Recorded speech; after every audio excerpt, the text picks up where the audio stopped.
Ay may hapon mga kasakay, ganina ba?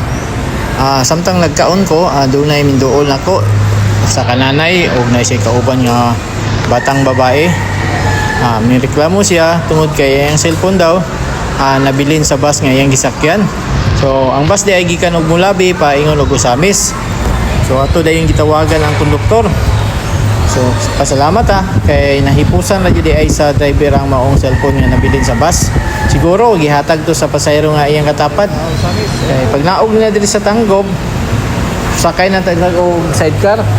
Apan wala na ilang cellphone.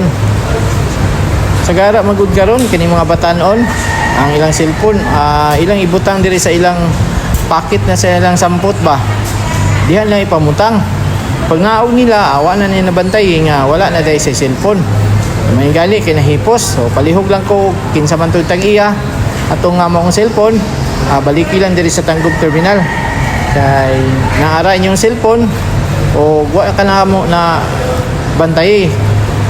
Minglakaw naman po day kadayon. So mao kung kinsa tag-iya ato, palihog lag balik diri sa Tanggob Terminal. Kay safety ra imong cellphone. Daghang kayong salamat o amping sa pagsakay sunod